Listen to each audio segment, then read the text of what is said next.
ಮಹೋನ್ನತನು ಸರ್ವಶಕ್ತನಾಗಿರುವಂತ ನಮ್ಮ ತಂದೆಯ ದೇವರೇ, ಈ ಒಂದು ದಿನಕ್ಕಾಗಿ ಕೂಡ ನಾವು ಪ್ರಾರ್ಥಿಸ್ತೇವೆ ಸ್ವಾಮಿ.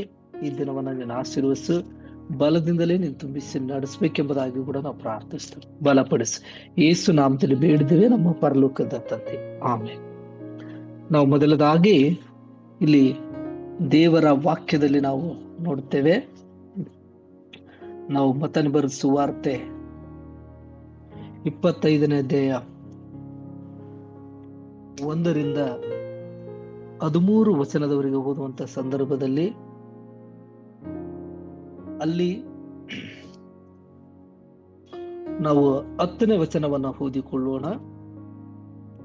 ಅವರು ಕೊಂಡುಕೊಳ್ಳಲಿಕ್ಕೆ ಹೋದಾಗ ಮೊದಲಿಂಗನು ಬಂದನು, ಸಿದ್ಧವಾಗಿದ್ದವರು ಅವರ ಸಂಗಡ ಮದುವೆಯ ಮನೆ ಒಳಗೆ ಹೋದರು, ಬಾಗಿಲು ಮುಚ್ಚಲಾಯಿತು ಎಂಬುದಾಗಿ. ಕರ್ತನಲ್ಲಿ ಪ್ರೀತಿ ಉಳ್ಳವರೇ, ಇಲ್ಲಿ ನಾವು ನೋಡ್ತೇವೆ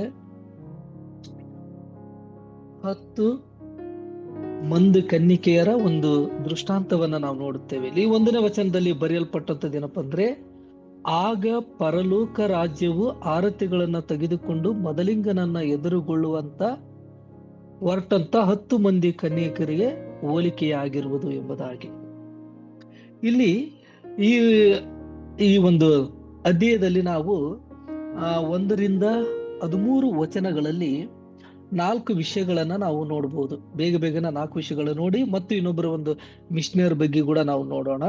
ಅದು ಮಾತ್ರವಿಲ್ಲದೆ ಇಲ್ಲಿ ಪರಲೋಕ ರಾಜ್ಯವು ಎಂಬುದಾಗಿ ನೋಡುವಂತ ಸಂದರ್ಭದಲ್ಲಿ ಮತ್ತಾಯನ ಸುವಾರ್ತದಲ್ಲಿ ಈ ಪದವನ್ನ ಪರಲೋಕ ರಾಜ್ಯವನ್ನ ಬಳಸಿದ್ದಾನೆ. ಪರಲೋಕ ರಾಜ್ಯ ಎಂಬ ಒಂದು ಪದ.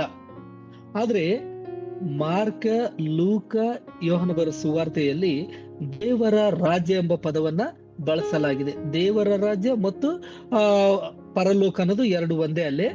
ಆದ್ರೆ ಅಲ್ಲಿ ಮತ್ತಾಯನ ಬರೆದ ಸುವಾರ್ತೆಯಲ್ಲಿ ಪರಲೋಕ ರಾಜ್ಯ ಎಂಬುದಾಗಿ. ಅಂದ್ರೆ ಹೊಸ ಒಡಂಬಡಿಕೆಯಲ್ಲಿ ದೇವರ ರಾಜ್ಯದ ಕುರಿತಾಗಿ ಒಂದು ಬೋಧನೆಯ ಅತ್ಯಂತವಾದಂತ ಪ್ರಾಮುಖ್ಯವಾದಂತ ಒಂದು ಪದ ಅಂದ್ರೆ ದೇವರ ರಾಜ್ಯ.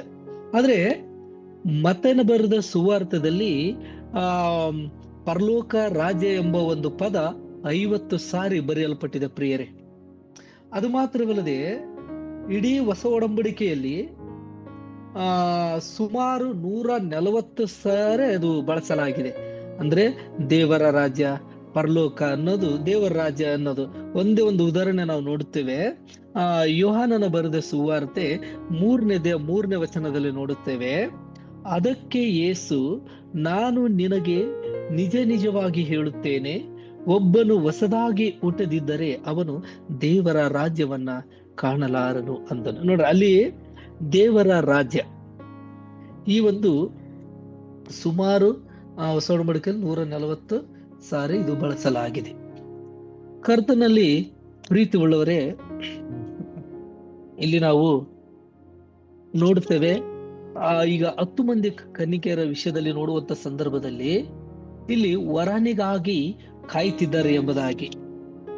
ಅಂದ್ರೆ 5 ಕನ್ಯೆಯರು ಎಣ್ಣೆಯಿಂದ, ಅಂದ್ರೆ ಅವರು ಅಲ್ಲಿ ವಚನದಲ್ಲಿ ನೋಡುವಂತ ಸಂದರ್ಭದಲ್ಲಿ 2ನೇ ವಚನದಲ್ಲಿ ಅವರಲ್ಲಿ 5 ಮಂದಿ ಬುದ್ಧಿ ಇಲ್ಲದವರು, 5 ಮಂದಿ ಬುದ್ಧಿವಂತಿಯರು.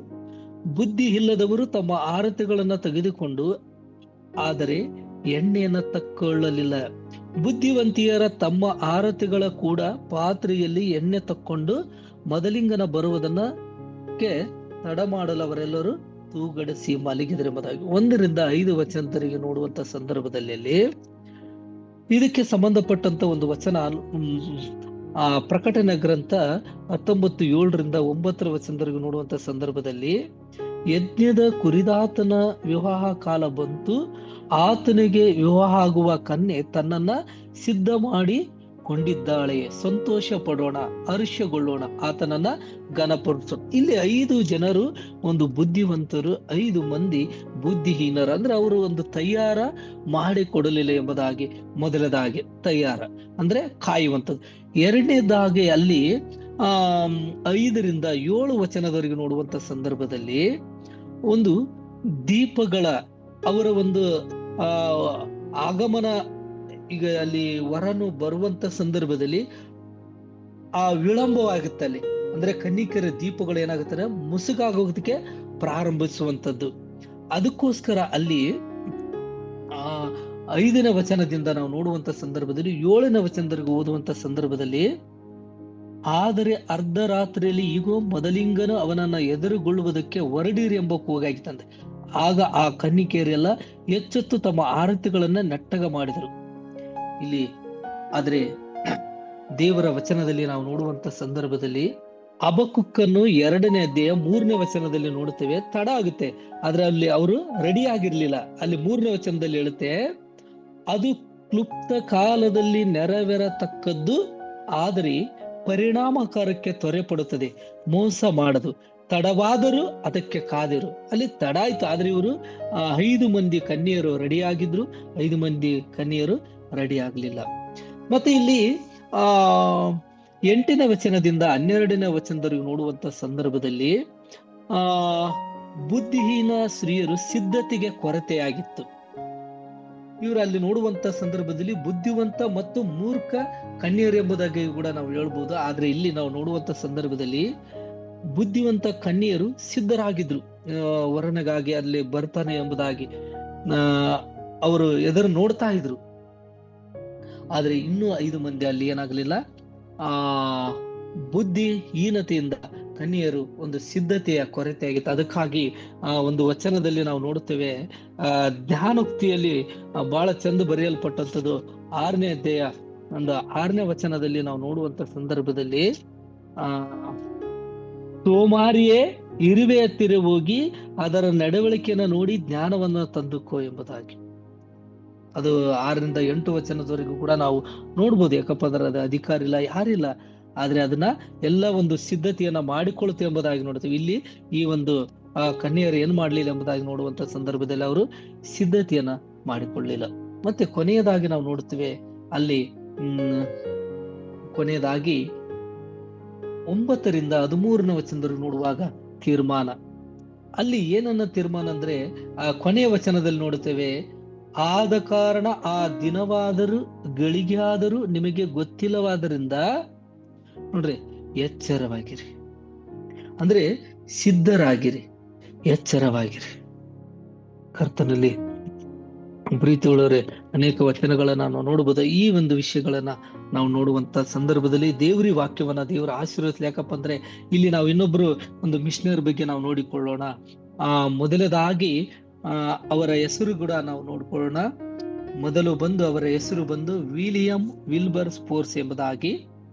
ಅವರ 1759 1839 ಎಂಬುದಾಗಿ. ಇವರ ಒಂದು ಆರಂಭಿಕ ಒಂದು ಜೀವನವನ್ನ ನೋಡುವಂತ ಸಂದರ್ಭದಲ್ಲಿ ವಿಲಿಯಂ ವಿಲ್ಬರ್ ಸ್ಪೋರ್ಸ್ ಆಗಸ್ಟ್ 24, 1759 ಇಂಗ್ಲೆಂಡಿನಲ್ಲಿ ಅವರು ಜನಿಸಿದರು. ಮತ್ತು ಇವರು ಶ್ರೀಮಂತ ವ್ಯಾಪಾರಿ ಕುಟುಂಬದಲ್ಲಿ ಹುಟ್ಟಿದಂತವರು ನಾವು ನೋಡ್ತೇವೆ. ಮತ್ತು ಅವರು ತಮ್ಮ ಆರಂಭಿಕ ಜೀವನದಲ್ಲಿ ಅವರ ಒಂದು ಲವಿಲವಿಕೆಯಿಂದ ಜೀವನ ಶೈಲಿಯನ್ನ ಒಂದು ನಡೆಸಿದ್ರೆಂಬುದಾಗಿ ನೋಡುತ್ತೇವೆ. ಅದು ಮಾತ್ರವಲ್ಲದೆ ಇವರು ಒಂದು ವಿಶ್ವವಿದ್ಯಾಲಯದಲ್ಲಿ 2 ಪದವಿಗಳನ್ನ ಪಡೆದರೆಂಬುದಾಗಿ ನಾವು ನೋಡುತ್ತೇವೆ. ಮೊದಲದಾಗಿ ಬ್ಯಾಚಲರ್ ಆಫ್ ಆರ್ಟ್ಸ್ ಎಂಬುದಾಗಿ 1781ರಲ್ಲಿ, ಎರಡನೇದಾಗಿ 1788ರಲ್ಲಿ ಮಾಸ್ಟರ್ ಆಫ್ ಆರ್ಟ್ಸ್ ಎಂಬುದಾಗಿ. ಈ 2 ಪದವಿಗಳನ್ನ ಪಡೆದುಕೊಂಡ್ರಿ ಎಂಬುದಾಗಿ ಕೂಡ ನಾವು ನೋಡುತ್ತೇವೆ. ಮತ್ತು ಇವರ ಈ ಒಂದು ದೇವರು ಇವ್ರನ್ನ ಇಲ್ಲಿ ಕರೆದ ಸಂದರ್ಭದಲ್ಲಿ ದೇವರು ವಿಲಿಯಂ ವಿಲ್ಬರ್ಸ್ ಮೂಲಕ ದೊಡ್ಡ ದೊಡ್ಡ ಕಾರ್ಯಗಳನ್ನ ಮಾಡಿದ್ರು ಎಂಬುದಾಗಿ ನೋಡುತ್ತೇವೆ. ಇವರು ಒಂದು ರಾಜಕೀಯಕ್ಕೆ ಪ್ರವೇಶಿಸ್ತಾರೆ. ಯಾವ ರೀತಿ ಎಂಬುದಾಗಿ ನೋಡುವಂತ ಸಂದರ್ಭದಲ್ಲಿ ಇವರು 2 ವಿಷಯಗಳನ್ನ ಯಾವಾಗಲೂ ಇವರ ಒಂದು ಮನದಟ್ಟದ ಮಾಡಿಕೊಂಡು ಇರುವಂತ ವ್ಯಕ್ತಿಯಾಗಿ ಇರ್ತಾರೆ. ಮೊದಲದಾಗಿ ಅವರು ಗುಲಾಮಗಿರಿ ವಿರೋಧವನ್ನ ಮಾಡುವಂತವರಾಗಿದ್ದಾರೆ. ಎರಡನೇದಾಗಿ ಇವರು ಚರ್ಚ್ ಮಿಷನ್ ಸೊಸೈಟಿ ಎಂಬುದಾಗಿ ಸ್ಥಾಪಿಸ್ತಾರೆ. ಇವರ ಸ್ಥಾಪಿಸಿದಂತ ಒಂದು ಸಂಸ್ಥೆಯನ್ನ ನಾವು ನೋಡುವಂತ ಸಂದರ್ಭದಲ್ಲಿ ಇವರು 2 ಸಂಸ್ಥೆಗಳನ್ನ ಇವ್ರು ಏನ್ ಮಾಡ್ತಾರಂದ್ರೆ ಹುಟ್ಟು ಹಾಕುವುದನ್ನ ನಾವು ನೋಡುತ್ತೇವೆ ಪ್ರಿಯರೇ. ಇವರು ಎರಡನ್ನ ನಾವು ನೋಡುವಂತವರಾಗಿದ್ದೇವೆ. ಮತ್ತು ವಿಲಿಯಂ ವಿಲ್ಬರ್ ಸ್ಪೋರ್ಟ್ಸ್ ಅವರ ಮಕ್ಕಳ ಹೆಸರು ಕೂಡ ನಾವು ನೋಡಿಕೊಳ್ಳೋಣ. ಮೊದಲನೆಯ ಮಗನ ಹೆಸರು ಸಾಮುವೇಲ್ ವಿಲ್ಬರ್ ಸ್ಪೋರ್ಟ್ಸ್ ಎಂಬುದಾಗಿ, ಎರಡನೇದಾಗಿ ಹೆನ್ರಿ ರಾಬರ್ಟ್ ಎಂಬುದಾಗಿ, ಮತ್ತು ಇವರ ಧರ್ಮ ಪತ್ನಿ ಅವರ ಹೆಸರು ಬಾರ್ಬರ್ ವಿಲ್ಬರ್ ಸ್ಪೋರ್ಟ್ಸ್ ಎಂಬುದಾಗಿ, ಮತ್ತೆ ಇವರಿಗೆ ಒಡ ಹುಟ್ಟಿದವರು ಸಾರಾ ಮತ್ತು ಆನ ಎಂಬುದಾಗಿ ಇರುವಂತದ್ದನ್ನು ನಾವು ನೋಡುತ್ತೇವೆ. ಅದು ಮಾತ್ರವಲ್ಲದೆ ಇವರು ರಾಜಕೀಯಲ್ಲಿ ಇರುವಂತ ಸಂದರ್ಭದಲ್ಲಿ ಇವರ ಹೋರಾಟ ಬಹಳ ಇದಾಗಿರುವಂತದ್ದು. ಏನಪ್ಪಾ ಅಂದ್ರೆ ಇವರ ಒಂದು ಸತ್ಯವೇದ ವಚನವನ್ನ ನೋಡುವಂತ ಸಂದರ್ಭದಲ್ಲಿ ಮೀಕನ ಬರೆದ ಒಂದು ಪ್ರವಾದನೆ ಗ್ರಂಥದಲ್ಲಿ ನಾವು ನೋಡುತ್ತೇವೆ. 6ನೇ ಅಧ್ಯಾಯ 8ನೇ ವಚನದಲ್ಲಿ ನಾವು ನೋಡುವಂತ ಸಂದರ್ಭದಲ್ಲಿ, ಮನುಷ್ಯನೇ ಒಳ್ಳೇದೆಂದು ಯೆಹೋವನು ನಿನಗೆ ತೋರಿಸಿದ್ದನ ಅಷ್ಟೇ. ಅಲ್ಲಿ 3 ವಿಷಯಗಳನ್ನ ಆ ಒಂದು ವಚನದಲ್ಲಿ ನೋಡ್ತೇವೆ. ಇದು ಯಾರಾದ್ರೂ ಓದ್ಬೇಕೆಂಬುದಾಗಿ ಕೇಳ್ಕೊಳ್ತೇವೆ. ಮೀಕನ ಪ್ರವಾದನೆ ಗ್ರಂಥ 6:8.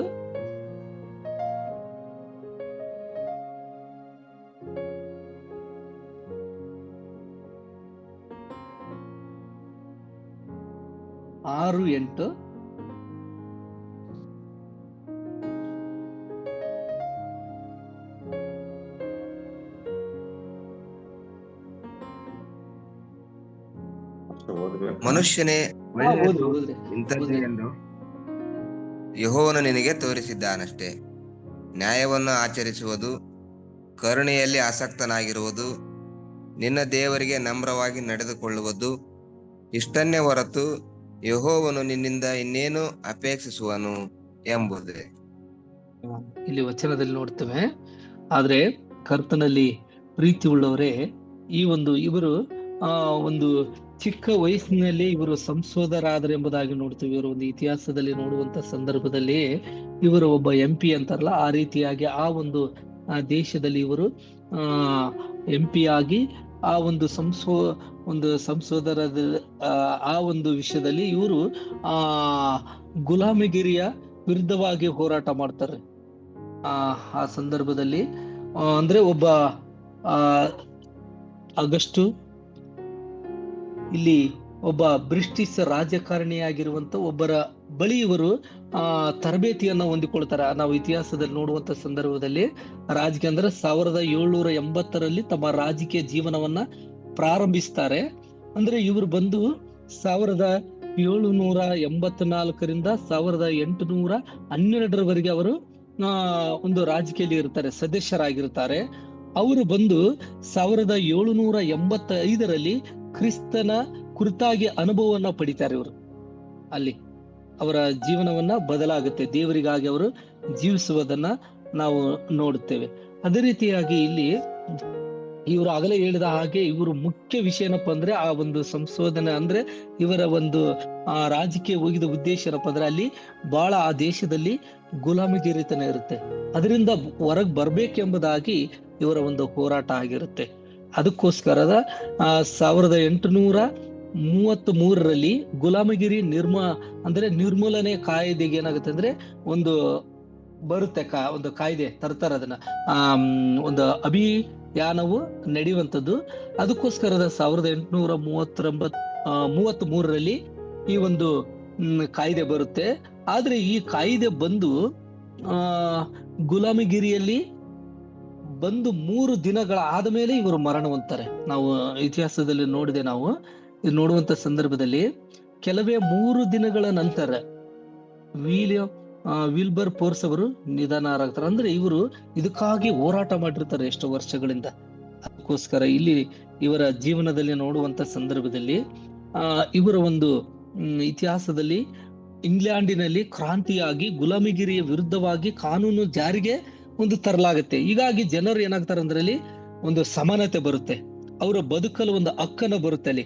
ಯಾಕಪ್ಪ ಅಂದ್ರೆ ಆ ಗುಲಾಮಗಿರಿಯಿಂದ ಅವರು ಹೊರಗೆ ಬರ್ತಾರೆ. ಅದಕ್ಕಾಗಿ ಅಲ್ಲಿ ಆ ಒಂದು ಗುಲಾಮಗರದ ಒಂದು ವ್ಯಾಪಾರದ ಒಂದು ನಿರ್ಮೂಲನೆ ಆಗುತ್ತೆ. ಮತ್ತು ಅಲ್ಲಿ ಆಗಲೇ ಹೇಳಿದ ಹಾಗೆ 1789ರಲ್ಲಿ ಆ ಒಂದು ಸಂಸತ್ತಿನಲ್ಲಿ ಗುಲಾಮಗಿರಿ ವಿರೋಧ ನಿರ್ಣಯವನ್ನ ಪರಿಚಯಿಸಿದ್ರು ಇವರೇ.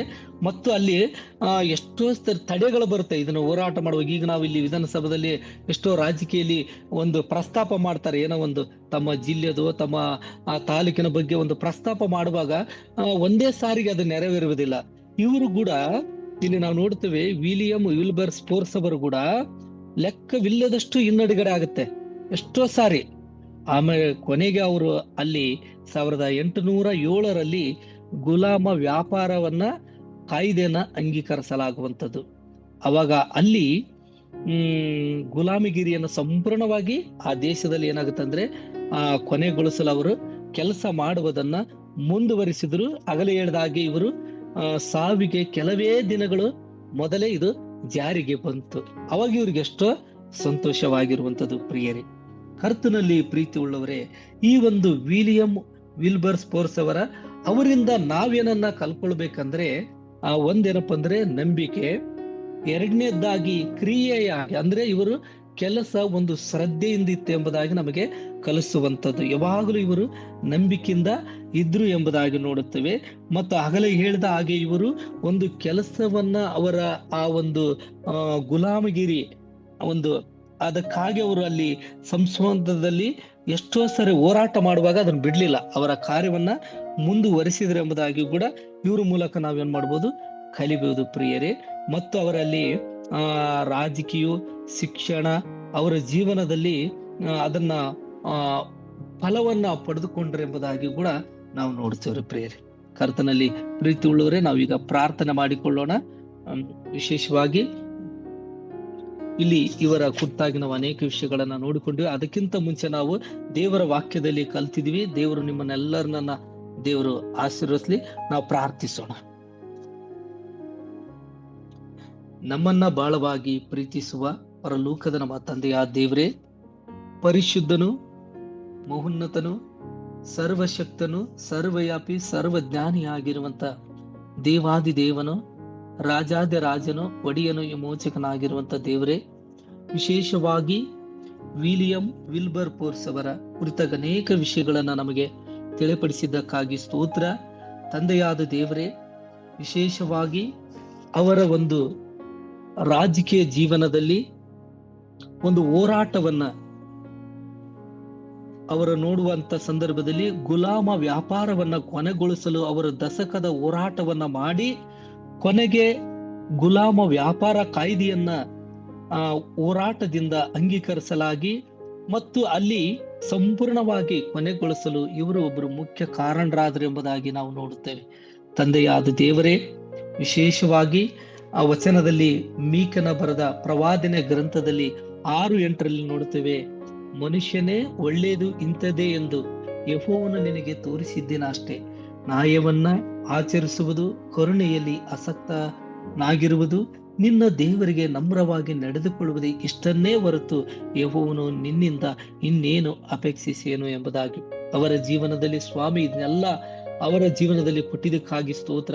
ಇವತ್ತು ಈ ವಾಕ್ಯದ ಮೂಲಕ ನಮ್ಮ ಜೀವಿತದಲ್ಲಿ ಕರ್ತನೆ ಪಡೆದುಕೊಳ್ಳುವಂತೆ ಕೃಪೆ ಮಾಡು. ಅದು ಮಾತ್ರವಲ್ಲದೆ ಯೇಸಪ್ಪ, ವಿಶೇಷವಾಗಿ ಕರ್ತನೆ ನಮ್ಮ ಜೀವನದಲ್ಲಿ ಅನೇಕ ಕೆಲಸ ಕಾರ್ಯಗಳನ್ನ ಮಾಡುವಾಗ, ಪ್ರಯೋಗಗಳನ್ನ ಮಾಡುವಾಗ ತಡೆಗಳನ್ನ ಅನೇಕ ತಡೆಗಳು ಬಂದರೂ ಕೂಡ ಕರ್ತನೆ ಏಸಯ್ಯ, ವಿಶೇಷವಾಗಿ ಕರ್ತನೆ ಆ ತಡೆಗಳ ಮಧ್ಯದಲ್ಲಿ ಅನೇಕ ಸುವಾರ್ತೆ ಕೆಲಸಗಳು ಮಾಡುವಂತ ಸಂದರ್ಭದಲ್ಲಿ ಬರುವಂತ ಸಂದರ್ಭದಲ್ಲಿ ಕರ್ತನೆ ನೀನೇ ಅದನ್ನ ಸಾಗಿಸಬೇಕೆಂಬುದಾಗಿ ತಂದೆಯಾದ ದೇವರೇ, ವಿಲಿಯಂ ವಿಲ್ಬರ್ ಸ್ಪೋರ್ಸದಲ್ಲಿ ಅನೇಕ ತಡೆಗಳು ಬಂದರೂ ಕೂಡ ಕರ್ತನೆ, ಅನೇಕ ಕಷ್ಟಗಳ ಬಂದರೂ ಕೂಡ ಕರ್ತನೆ ಅವರು ಯಾವ ರೀತಿಯ ತಮ್ಮ ಕೆಲಸ ಕಾರ್ಯಗಳನ್ನ ಶ್ರದ್ಧೆಯಿಂದ ಮಾಡಿದ್ರು, ಅದೇ ರೀತಿಯಾಗಿ ಇಲ್ಲಿ ಕರ್ತನೆ ವಿಶೇಷವಾಗಿ ಎಲ್ಲ ಸಹೋದರಿಗಾಗಿ ನಾವು ಪ್ರಾರ್ಥಿಸ್ತೇವೆ. ಸ್ವಾಮಿ ಆಶೀರ್ವಾದನ ಮಾಡ್ರಿ, ಕೃಪೆಯಿಂದಲೇ ನೀನ್ ತುಂಬಿಸು ನಡೆಸು ಸ್ವಾಮಿ. ಸೇವಕರನ್ನ ಕರ್ತನೆ ಭಾಗಿಯಾಗಿರುವಂತ ಎಲ್ಲ ದೇವರ ಮಕ್ಕಳನ್ನ ನಿನ್ನ ಆಶೀರ್ವಾದನ ಮಾಡ್ರಿ, ಕೃಪೆಯಿಂದಲೇ ನೀ ತುಂಬಿಸಿ ನಡೆಸ್ಬೇಕೆಂಬುದಾಗಿ ಕೂಡ ನಾವು ಪ್ರಾರ್ಥನೆ ಮಾಡ್ತೇವೆ. ಸ್ತುತಿ ಘನ ಮಾನ ಮಹಿಮೆ ನಿಮ್ಮೊಬ್ಬರಿಗೆ ನಾವು ಸಲ್ಲಿಸ್ತಾ ಇದ್ದಪ್ಪ. ಯೇಸು ನಾಮದಲ್ಲಿ ಬೇಡಿದ್ದೇವೆ ನಮ್ಮ ಪರಲೋಕದ ತಂದೆ, ಆಮೆನ್.